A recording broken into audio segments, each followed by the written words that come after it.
ng tinapay. Kasi anak ko madaling araw nagugutom. Yan. Tapos ito yung mga pinamalengke ko. Mili ako ng hipon, isda, manok, at saka malunggay na may gata. Ito yung gata. Yan. Tapos ito yung saging. Lilipat ko pa doon. Tapos nun, magluluto tayo ngayon ng gatang gatang hipon. Ito, lalagay ko na yung pangalawang gata. Pakukuluan lang natin yan.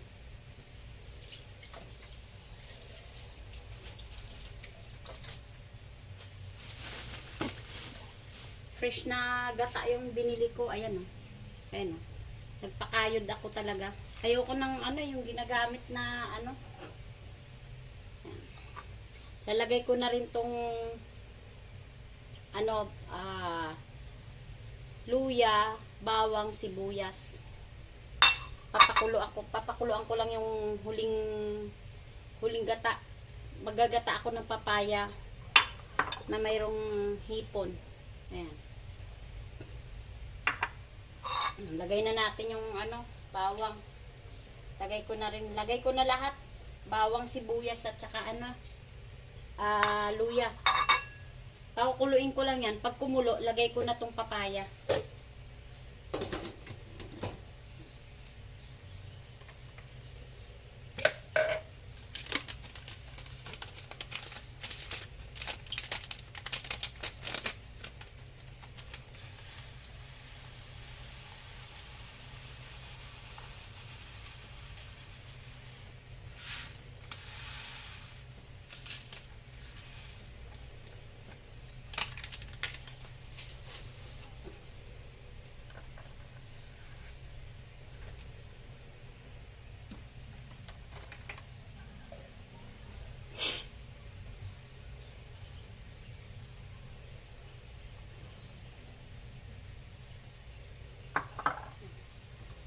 Hintayin ko lang kumulo ng konti.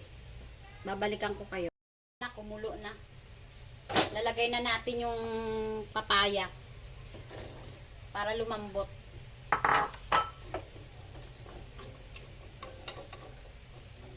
Natulutuin lang natin yung papaya. May halo pa lang yan, malunggay. Ito yung malunggay. Ayan.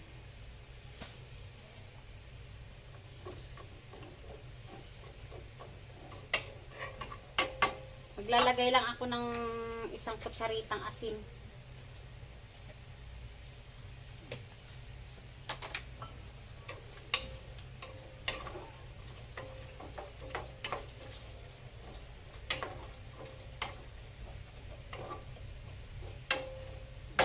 Hayaan lang natin lumambot yung papaya. Hugasan ko lang tong isda. May isda kasi akong piprituhin. Babalikan ko ulit. Ito, may nabili pala akong yellow pin. Ayan, ipiprito ko naman. Pa-partner natin dito sa ating ulam na langka, gata. Wala na to? Hindi wala kang gagamitin? Meron doon, meron pa. Hindi na, okay na to. Pamprito ko lang sa yellow pin. Ulang yan? Hindi, tama na. May yellow pin kasi ako binili. Ayan, piprituin naman natin to. Para may pang-partner tayo dito sa gatang papaya. Sarap kasi pag may gata. Luto na yung papaya. Lalagay na natin tong unang gata. Yan yung unang gata.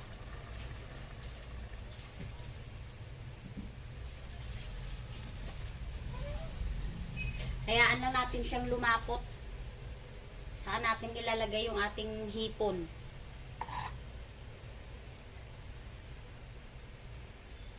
Kasi ito naman, magpiprito ako dito ng isda, yung yellow pin. Tapos hugasan ko yung manok, ilalagay ko naman sa rep. May manok ako nabili. Hatiin ko yan. 2 luto yung gagawin ko dyan. Tinola at saka sunod na araw, adobo.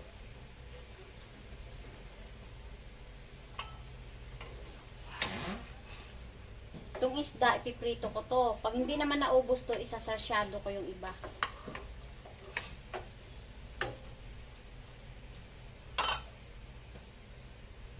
Naglalagay lang ako ng paminta sa ating gata.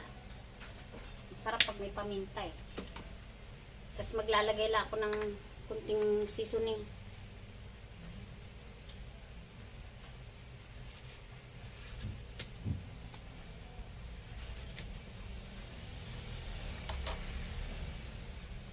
Babalik.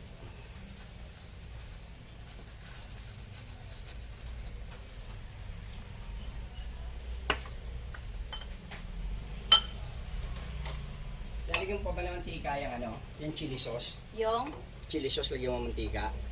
chili sauce. Oo, ayan o. Hindi na. Ay, wala. Pupulangin ka. Ako lang na ba to? Oo, wala na. Hindi ka puli. Hindi mo pinaalala eh.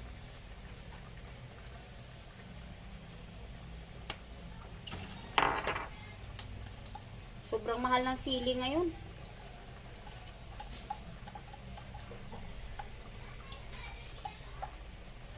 Ito na, nilagyan ko na. Pero konti lang. Wala na eh.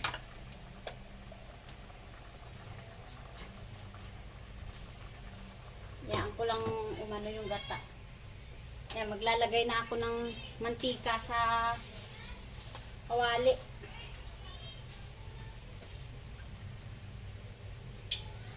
Para sa ating prito. Nabahing ako sa ano, paminta. Tapang.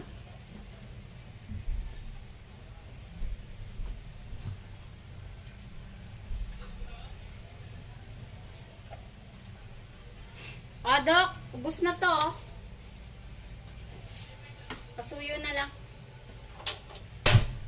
Alin? Yung mantika. Yung ano yung chili sauce. Ito mayroon na, okay na. Titimpla mo pa yung toyo, hindi na. Hindi na, dami pa naman yan. Kulang kaya yung mantika. Hindi, okay na. Baka wala nang anghang to. Dami pa yung toyo. Uy, umangat. Saan natin? Ano na naman to? Lana. Lola! Lola! Tulong! Bakit? May sabi. Malagkit yung kamay ko eh. Ano? Si Papa. Bumaba ka na doon na. Maano yung kamay ko?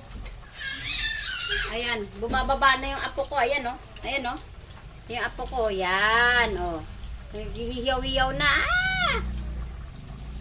Gulo ng buhok ko ah. Hangin sa labas. Nagpupo. Iga mo na. Tanggalan mo na. Paanuhan mo nga muna yan oh. Hindi ako pwede maghawak. Maanghang yung kamay ko. Yan, palalambutin lang natin to. Yaan lang muna natin yan dyan. Babalikan ko kayo. Yung mantika,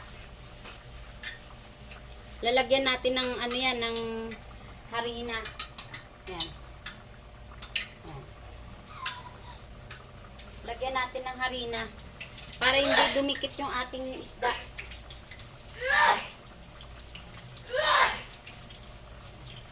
Pag pinirito natin yung isda, hindi didikit sa ilalim ng kawali.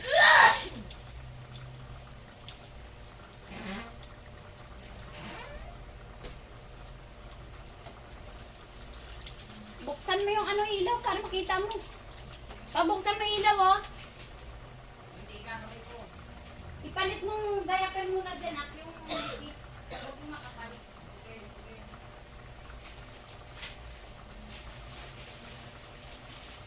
Ito muna.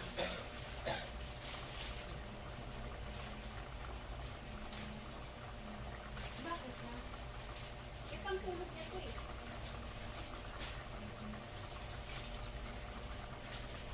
Hindi sarap mo kumain oh. Binili na kita ng tinapay na ko. Ayan o.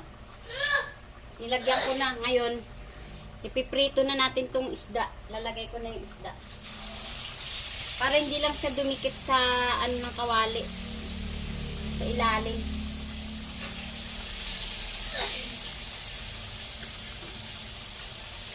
Ayan o. Hindi siya dumidikit. Ganun ang technique sa pagpiprito. Budburan nyo lang ng harina yung kawali. Di ba kulong-kulo na yan. Budburan nyo ng harina Saka nyo iprito yung, lagay yung isda para hindi dumikit sa ilalim ng kawali. Para mabaliktad agad. Mabilis siya baliktarin.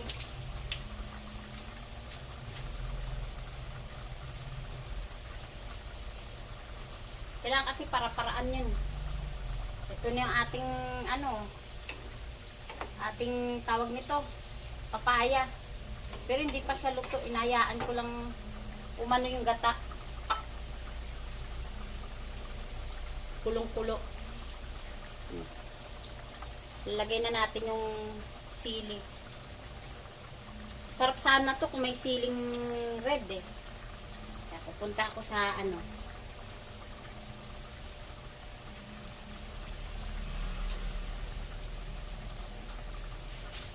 balikan ko kayo. Kukuha lang ako ng siling pula. Ayan na. Luto na yung ating lagay na natin yung hipon.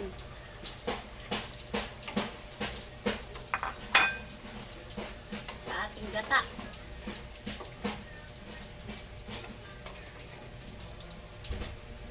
Lagay na rin natin tong sili.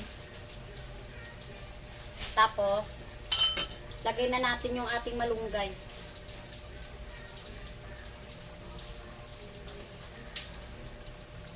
Sarap kasi ito, may malunggay talaga eh. Yung gata. Kasi sustansya rin itong malunggay.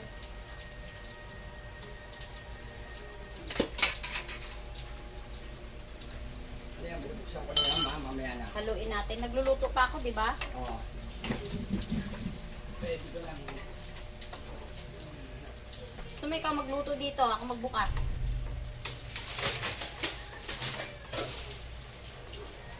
Ayan, nahalo ko lang tong Ayan. Nahalo ko lang yung ating gatang hipon na may papaya at malunggay.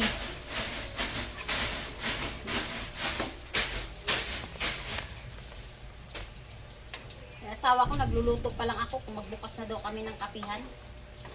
Ano yung katawang ko?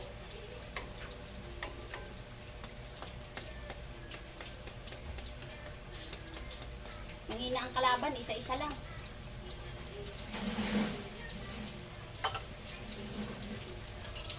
So, malapit na tumaluto. Tikman na natin. Ayan.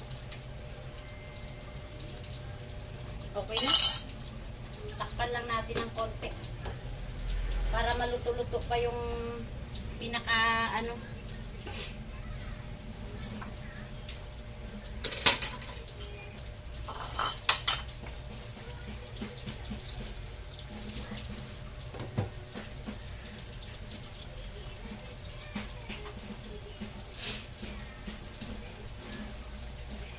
susunod ko naman dyan, itong isda, ayan o. Yung isda, piniprito ko na rin. Ito, may kunti, luto na yan. Ito na yung ating, pritong, yellow pin. Pero hindi pa tapos lahat. Ayan po. Tapos, ito na yung ating, tawag nito, gatang hipon na may papaya. Ayan, at malunggay. Luto na siya. Yung inihintay ko na lang yung prito na lang. Ayan. Ito na yung ating nalutong gatang hipon na may papaya at malunggay. Ayan. Ito naman yung ating pritong yellow pin. Ayan, okay na, luto na. Ito naman yung binili ko pala kanina. Ayan. Mga tinapay. Tsaka bumili na ako ng saging. Nag-crib ako dito sa ako naman ngayon ang nag-crib sa gatang hipon na may papaya. Ayan. Gatang hipon na may papaya. Malapot sa gata. Ayan. Tapos pinartniran ko ng ganito. Pag hindi to naubos, gagawin ko naman sarsyado bukas. Ayan na, goods na. Babalikan ko naman yung aking kusina doon kasi huhugasan ko yung mga mga hugasin ko. Goods na tayo dito sa ating ulam ngayong lunch. Friday, gatang hipon at papaya. At pritong yellow pin. Wala pa naman hindi pa umabot ito ng 300. Oo, 300 din something. Mga ganun. Maghapon na naming ulam yan. Kaya bye! Mag-lunch na tayo maya-maya. Maraming salamat.